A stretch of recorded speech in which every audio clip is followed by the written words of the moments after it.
은혜를 나눌까 합니다. 옛날에 그 아주 멋진 사양 노루가 있었습니다. 사양 노루 코 끝에서 이렇게 향긋한 냄새가 나니까 이 사양 노루가 시간이 흘러갈수록 그 냄새에 너무 매혹되어서 자기가 왜 이런 냄새를 맡고 있는지 잘 어리둥절한 거예요. 그래서 자기 혼자 이렇게 중얼대면서 내가 죽기 전에 이 향이 어디서부터 오는지 꼭 찾겠다라는 굳은 결심을 했습니다. 그래서 용감한 이 사양은 이제 이 산으로 뛰어다니고 저 산을 뛰어다니면서 자기가 나는 그 냄새를 쫓아서 사방을 뛰어다녀요. 물도 건너가고 사막을 건너기도 하고 정말 세상 끝까지 자기가 갈 수 있는 데까지 도달해서 달려갔습니다. 그리고 마지막에 절벽 끝까지 올라갔는데 그 끝에 올라갔는데도 계속 자기 코끝에서 나는 그 향기가 어디서 흘러나는지 찾을 수가 없었습니다. 그리고 주변을 살피다가 그 실수로 해서 그 사양이 그 낭떠러지로 떨어졌습니다. 그래서 자기 몸이 이제 산산한 조각이 났죠. 찢어지고 부서지고 부러지고 말았습니다. 그리고 그렇게 죽었어요. 자기가 가지고 있는 그 향기가 어디서 나는지 알지 못하고 죽은 사건이었습니다. 외부가 아닌 자기에게서 나고 있는데 외부에서 그런 것을 찾고 있었다는 겁니다. 우리는 얼마나 자신에 대해 자신감이 갖고 있는지 한번 생각해 봐야 됩니다. 한국은 성형을 많이 하잖아요. 자신감이 없어서 자신감을 넣기 위해서 성형을 많이 하고 머리가 이렇게 빠진 사람들은 자신감을 넣기 위해서 흑채를 뿌리기도 하고 가발을 쓰기도 합니다. 그렇게 하지만 그렇게 해서 자신감을 느끼지 하지만 정보부터가 이것은 믿음이 와야 된답니다. 오늘 본문의 말씀을 통해서 정말 하나님이 주시는 그 자신감이 우리가 어디 있는지 체험하고 경험하는 귀한 시간이 되었으면 합니다. 구약 시대에서 뭐 여러 선지자들이 있지만 그 중에 한 선지자를 뽑으라 그러면 우리가 오늘 본문 말씀에 나오는 엘리사와 엘리야가 아닐까 생각합니다. 엘리야는 평생에 수많은 기적들을 행했습니다. 그리고 엘리사는 엘리야의 제자로서 엘리야와 동행하면서 하나님이 엘리야를 통해서 역사하시는 모든 것을 경험하고 바라보고 배운 사람입니다. 이제 그와 스승과 제자가 떨어져 삶을 살아야 합니다. 그때 엘리야가 지금 엘리사에게 물어봅니다. 내가 너에게 무엇을 해줄까? 라고 물어봅니다. 그런데 엘리사는 굉장히 어려운 것을 구해요. 왜냐하면 당신 행한 그 성령의 능력을 내가 갑절이나 받기를 원합니다. 2배나 갑절 받기를 원합니다. 라고 얘기합니다. 생각해 봅시오. 엘리야가 능력을 행한 게 아니니까. 엘리사에게 그것을 줄 수 없다는 것을 그 엘리야는 너무나 잘 알고 있습니다. 그렇기 때문에 엘리야는 뭐라고 얘기하냐면 네가 참으로 어려운 것을 구한다. 내가 줄 수 있는 게 아닌데 어떻게 해서 이것을 구하는지 어려운 것을 구해서 참 난감하다라는 뜻을 밝히고 있는 것을 알 수 있습니다. 지금 여기서 우리가 깨달아야 되는 것이 무엇이냐면 엘리사가 엘리야에게 상당히 어려운 것을 구하고 있다는 겁니다. 오늘 읽으신 본문의 말씀처럼 엘리야가 이르되 당신이 성령이 역사하시는 역사가 갑절이나 내게 있기를 원합니다 라고 간구하고 있다는 거예요. 엘리야를 쫓아다니면서 엘리사는 모든 것을 경험했습니다. 전능하신 하나님이 엘리야를 통해서 어떻게 역사하시는지 그는 누구보다 더 잘 알고 있는 사람입니다. 그 성령의 역사를 2배나 갑절이나 받기를 원한다고 지금 엘리야에게 간구하고 있다는 겁니다. 다시 말씀드리면 문제는 엘리야에게는 그런 능력을 전달해줄 가르쳐줄 힘이 없다는 겁니다. 여기서 우리가 한 가지 배워야 될 것이 있습니다. 무엇입니까? 엘리사는 지금 자신이 세운 기준이 엄청나게 높게 있다는 겁니다. 엘리야가 줄 수 없는 그 기준의 능력을 지금 스스로 굉장히 높은 기대치를 가지고 엘리야에게 간구하고 있는 것을 우리는 발견할 수 있습니다. 우리는 매일매일 삶에서 높은 가치를 기대치를 가지고 생활하고 있는지 한번 생각합니다. 어쩌면 우리는 매일매일 생활하면서 하늘을 바라보면서 하나님을 바라보면서 생활해야 되는데 하늘을 바라보지 못하고 나는 죄인이소이다 라는 심적으로 땅을 바라보면서 땅에 있는 것들을 생각하고 있는지도 모릅니다. 어쩌면 우리는 그것을 겸손이라는 이름으로 포장해서 내가 겸손하게 교만치 아니하게 해서 스스로 나의 가치를 낮춰야 된다고 생각하고 있는지도 모릅니다. 하지만 우리 영적인 눈으로 바라봐야 된다는 것을 알고 있습니다. 하나님은 우리에게 엄청난 기대치를 가지고 은혜를 부어주고 계십니다. 그런데 우리는 하나님의 기대치를 만큼 바라지 못하고 내 스스로 나는 낮아져야 된다고 생각하고 있다는 것입니다. 주님이 1달란트, 2달란트, 5달란트를 각각 사람들에게 주었습니다. 마태복음 25장 15절의 말씀을 보면 각각 그 재능대로 한 사람에게는 금 1달란트를, 각 사람에게 2달란트를, 다른 한 사람에게 5달란트를 주었다고 성경은 기록하고 있습니다. 말씀에 보면 각각의 능력대로, 재능대로 달란트를 준 것을 발견할 수 있다는 겁니다. 그만큼 자신이 가지고 있는 능력이 있는데 1달란트를 받은 사람은 무엇입니까? 주님께서 실수하여서 자기가 가지고 있는 능력보다 더 많은 것을 주었다고 생각한 거예요. 자신이 받은 능력의 그 달란트가 주님이 생각한 것보다 과대 평가받았기 때문에 받은 달란트이기 때문에 그 달란트에 자신의 능력이 감추어져서 어떻게 됐습니까? 달란트만 보기 시작한 거예요. 그것을 잃어버릴 수도 있다고 생각하였기 때문에 그는 땅에 묻을 수밖에 없다는 거예요. 주님은 틀렸고 나는 내가 내 스스로를 너무나 잘 알고 있기 때문에 주님의 평가가 잘못됐다고 생각하고 있다는 겁니다. 우리는 스스로 하나님이 너는 귀대한 자고 너는 용사이고 담대한 자고 믿음이 강한 자라고 얘기하는데 우리는 스스로 이야기하기를 나는 믿음이 약한 자고 우리는 약한 자이고 담대한 자가 아니고 나는 실패자라고 얘기하는 것과 동일하다는 것입니다. 우리 스스로의 가치를 높여야 됩니다. 우리는 매우 귀중한 하나님의 자녀입니다. 실패자가 아닙니다. 우리는 성공이라는 놀라운 도약을 할 수 있는 약속을 받은 하나님의 사람입니다. 이제 우리의 가치를 높여서 하나님이 세우신 그 가치에 도달할 수 있도록 우리가 그것을 바라보기만 한다면 우리는 하나님이 세우신 계획대로 우리가 그것을 채우며 생활할 수 있다는 겁니다. 푹 고개를 숙이면서 실패자의 삶처럼 땅에 있는 것을 주스며 살겠지라는 생각으로 살아서는 안 된다는 겁니다.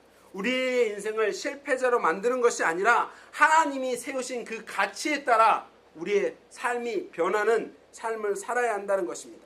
우리의 인생은 항상 하나님이 우리를 통해서 놀라운 일을 하도록 계획해 두셨다는 것을 절대로 잊어서는 안 된다는 것입니다. 엘리사는 이 법칙을 지금 알고 있었어요. 그렇기 때문에 엘리야에게 지금 자신이 생각해도 말도 안 되는 그 하나님의 그 높은 가치를 말하고 있는 것입니다.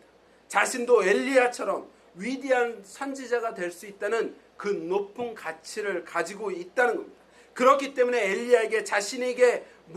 엘리야가 자신에게 무엇을 줄까라고 물어봤을 때 자신이 엘리야처럼 영감이 2배나 더 받기를 원한다고 강구할 수 있었다는 거예요. 영적인 눈으로 하나님이 세우신 기대치를 바라본 것입니다. 엘리사처럼 기대치를 높여서 영적인 눈으로 그 기대치를 바라본다면 반드시 하나님은 우리가 바라보는 그 기대치만큼 빈 공간을 꾹꾹 채워서 넘치도록 하여 주신다는 겁니다. 제가 신랑교회에 있을 때 아이들을 데리고 단기 선교를 간 적이 있습니다. 단기 선교를 간다는 건 교회마다 하나의 꿈일 겁니다. 왜냐하면 이제 매 교회가 어느 정도 성장하면 교회마다 단기 선교를 떠납니다. 근데 문제는 뭐가 있냐면 저도 그때 이제 교회에서 사역을 할 때 저도 단기 선교를 한 번도 가본 적이 없다. 그리고 그 교회 역시 학생들 역시 물론 교회는 여러 번 갔겠지만 학생들 역시 단기 선교를 가본 적이 없어요. 그러니까 단기 선교를 가야 되는 건 알고 있지만 저도 경험이 없고 학생들도 경험이 없는 거예요. 근데 많은 학생들이 가고 싶지만 뭐가 문제가 되냐면 이 단기 선교를 참석하려면서 돈이 문제예요. 비행기 값에 거기 선교비에 하는 재정들이 많이 참여됩니다. 또 해외로 가게 되면 신분의 문제가 있기 때문에 신분 때문에 어려운 상황에 처할 때가 있어요. 그래서 저는 미국 내에 이제 선교지를 선택해서 가야 되겠다라고 선택을 했습니다. 그리고 기도하기 시작했어요.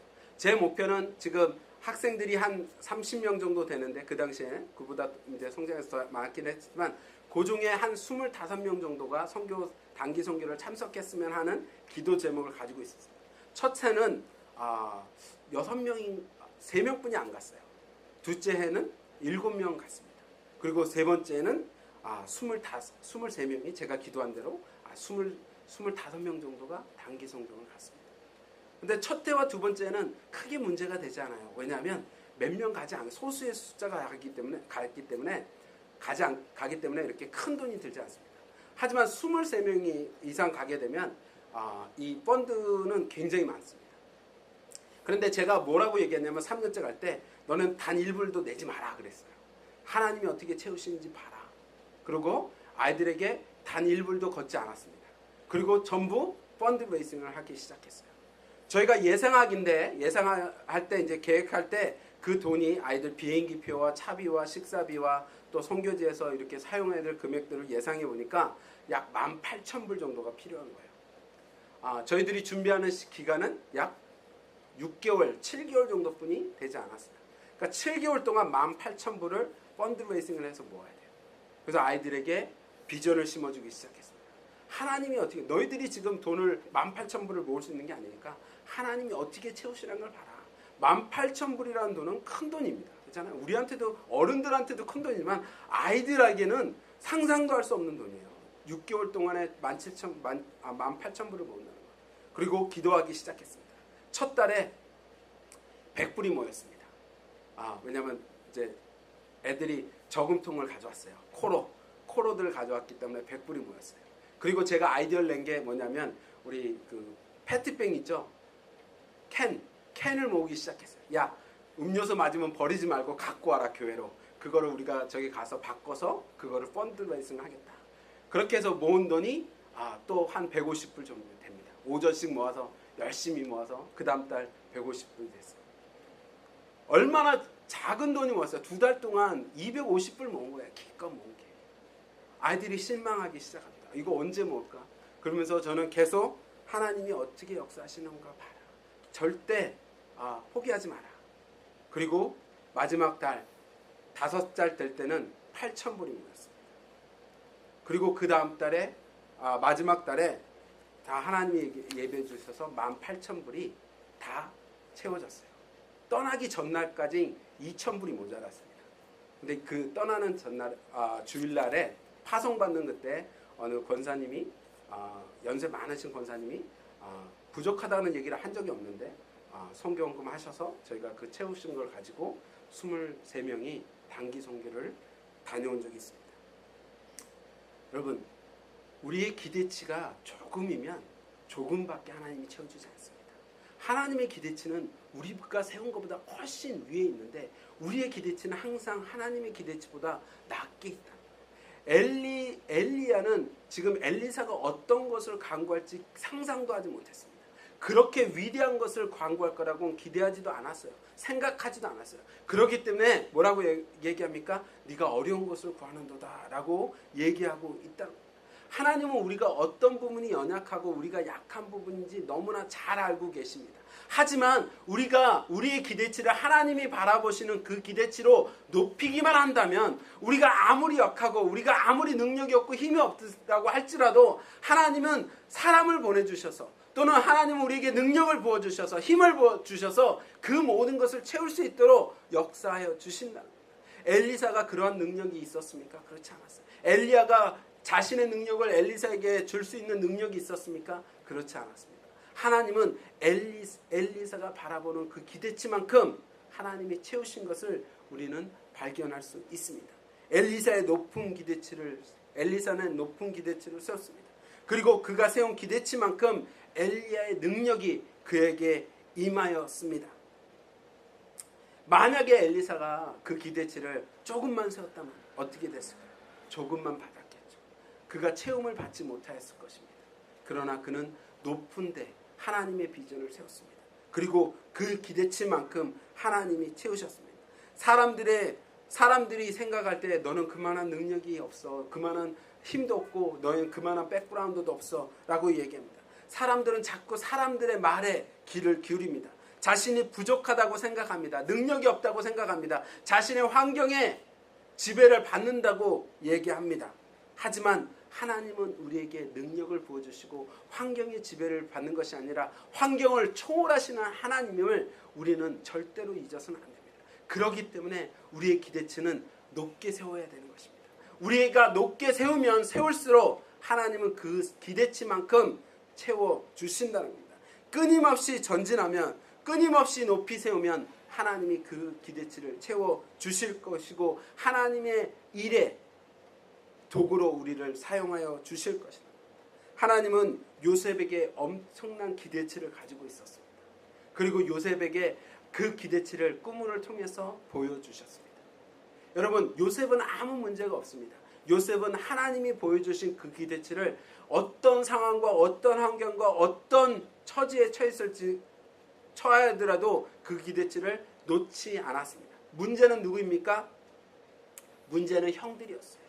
형들은 요셉이 하나님께 받은 기대치를 듣고 그것은 요셉에게 절대로 임할 수 있는 그 가치가 있는 것이 아니다라고 생각했어요. 왜냐하면 요셉은 가장 어린 막내였기 때문에. 그는 똑똑한지는 잘 모르겠지만 어리고 힘도 없고 능력도 없는, 아무것도 할 수 없는 그런 막내 동생이었기 때문에 그가 당연히 할 수 없다고 생각한 것입니다. 그렇기 때문에 그들은 그 꿈을 꺾어야 했습니다. 왜냐하면 할 수 없다는 것을 가르쳐줘야 된다고 생각했는지도 모릅니다.